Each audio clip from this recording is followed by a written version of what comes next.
ایک دن میرے اللہ نے فرمایا موسیٰ جا کے فرعون کو کہہ دو او نادان ہم نے تمہیں قیمتی زندگی دی تھی مگر تو نے اپنی ساری زندگی اپنے نفس کی پیروی کرنے میں برباد کر دی او نادان ہم نے تمہیں حضرت انسان بنا کر دنیا میں بھیجا تھا اور تو کیڑوں سے بھی بدتر نکلا چلو جو ہو گیا سو ہو گیا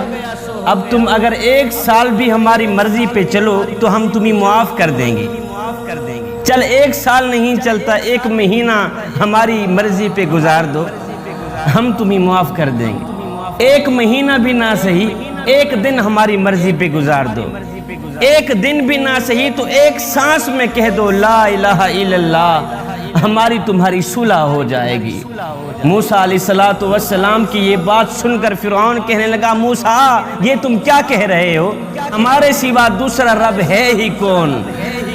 فرعون کے منہ سے انا ربکم الاعلیٰ کا یہ اعلان سن کر زمین و آسمان کانپ اٹھا دھرتی کانپ اٹھی میرے اللہ نے فرمایا موسیٰ بس کر اس ذلیل کی منتیں اور نہ کر یہ ذلیل تو کتے کی مانند ہے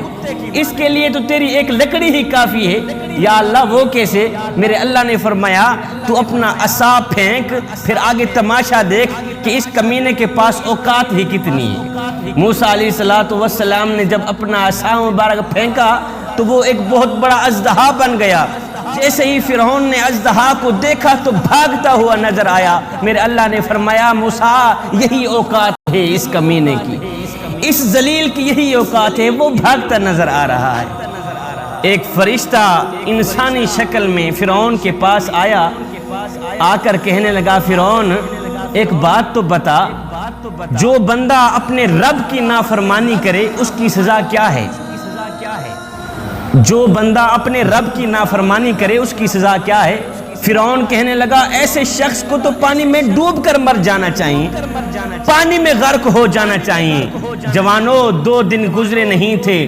فرعون پانی میں غرق ہوتا نظر آیا فرعون پانی میں ڈوبتا ہوا نظر آیا اے بندے میرا اللہ فرماتا ہے او میرے حبیب کی امتی تو میرے حبیب کا امتی ہے اگر میرے دربار پر فرعون آ جاتا میں تو اس کو بھی بخشنے کے لیے تیار تھا تو ویسے ہی میرا اپنا ہے تیرا میرا تو ویسے ہی ذاتی تعلق ہے اسی لیے کہ تو میرے حبیب کا امتی ہے اے بندے تو کہاں کھو گیا ہے آ جا اس کریم رب کی چوکھٹ پر آ جا اس کریم رب کی دہلیز پر جو 1 ماں سے نہیں 70 ماؤں سے بھی زیادہ محبت کرنے والا دین کی بات پھیلانا صدقہ جاریہ ہے ثواب کی نیت سے ویڈیو کو شیئر ضرور کیجیے جزاک اللہ